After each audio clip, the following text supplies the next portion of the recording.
గత 60 సంవత్సరాలుగా మన దేశంలో ఎంఐఎం, కాంగ్రెస్, మమతా బెనర్జీ, అఖిలేష్ యాదవ్ లాంటి సూడో సెక్యులర్ పార్టీస్ ఏవైతే ఉన్నాయో ముస్లిం సోదరుల ఓట్ల కోసం అని చెప్పి వాళ్ళకి ఈ తల్లెలు ఎట్లయితే ఉన్నాయో బిర్యానీ, చాప, ప్రాన్స్, చికెన్ ఇవన్నీ ఎట్లున్నాయో మీ జీవితాలు కూడా ఇట్లా మార్చేస్తామని చెప్పి వాళ్ళకి హామీలు ఇస్తారు.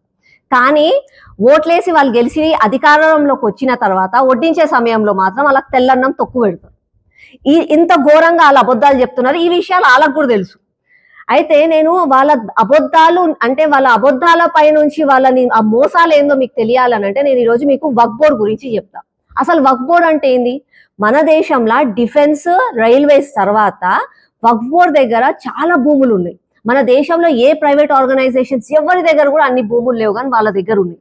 ఎంత భూమి, ఎంత ఆస్తి ఉందంటే వాళ్ళ దగ్గర ప్రతి ఒక్క అంటే ఒక ముస్లిం సోదరులకు, సోదరికి వాళ్ళందరికీ కూడా వాళ్ళ జీవితాలు ఈ తల్లెలాగా ఇంత మంచిగా జీవితాలు వాళ్ళకి అందించవచ్చు. కానీ వాళ్ళు అందించరు. వాళ్ళు ఏం చేస్తారు? ఇగో ఇట్లాంటి ఖాళీ తల్లెని వాళ్ళ ముందులో పెడతారు. ఇంట్లో ఏముండదు, కనీసం అన్నం కూడా ఉండదు, ఒక రొట్టె కూడా ఉండదు. అట్లాంటి జీవితాలు వాళ్ళకి ఇస్తున్నారు. మనం చూసుకుంటే అదే వక్ఫ్ బోర్డ్ లో కొంతమంది లీడర్లు, నాయకులు ఉన్నారు, ఎంఐఎం, కాంగ్రెస్. వాళ్ళు మాత్రం పెద్ద పెద్ద రాజమహల్లో ఉంటారు. వాళ్ళ పిల్లలు లండన్ లో చదువుతారు, వాళ్ళ కార్లల్లా, ప్లేన్లల్లా తిరుగుతారు. వాళ్ళ జీవితాలు బాగున్నాయి. మళ్ళీ అదే నార్మల్ ముస్లిం సోదరుల జీవితాలు చూసుకుంటే అదే ఆ మురికి కాలువల పక్కన బతకాలి, చిన్న చిన్న రూమ్లలో 10-15 మంది ఉండాలి, రోడ్ల మీద గుంతలు ఉంటాయి, కరెంట్ ఉండదు, ఏముండదు, కూరగాయలు, పండ్లు అమ్ముకొని వాళ్ళు బతకాలి. వాళ్ళ జీవితాలేమో ఇట్లున్నాయి. కాబట్టి నరేంద్ర మోదీ గారు ఏం చేసిందంటే దీంట్లో సవరణ చెయ్యాలి. ఈ వక్ఫ్ బోర్డ్ భూములని కొంతమంది మాత్రమే ఏదో గుంట నక్కల లాగా తింటున్నారు కాబట్టి వాళ్ళ దగ్గర నుంచి అవన్నీ తీసుకొని ప్రతి ఒక్కరికి అవసరం ఉన్న ముస్లిం సోదరికి, సోదరులకి న్యాయం చేయాలని చెప్పి వక్ఫ్ బిల్ తెచ్చింది. అట్లనే ఇంకొక తరఫున మన దేశంలో బీజేపీ ప్రభుత్వం ఉంది. వాళ్ళ గ్యారంటీ ఏముంటది? అందరికీ కూడా రోజువారీగా కడుపు నిండా భోజనం పెట్టడానికి ఏం అవసరము?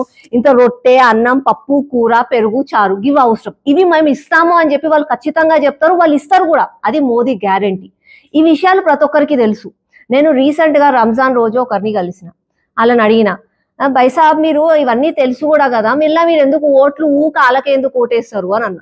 అప్పుడు ఆయన అన్నాడు, మాకు తెలుసు అక్క, ఇగో వాళ్ళు మాకు అన్ని ఇస్తామని చెప్తారు, అన్ని జూటా మాటలు మాట్లాడతారు వాళ్ళు, కానీ పెట్టే సమయానికి మాకు తెల్లన్నం ఇంత తక్కువ పెడతారు, మాకు అది తెలుసు.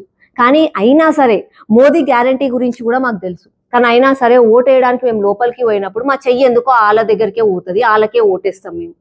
వాళ్ళు చెప్తుంది అబద్ధం అని కూడా మాకు తెలుసు.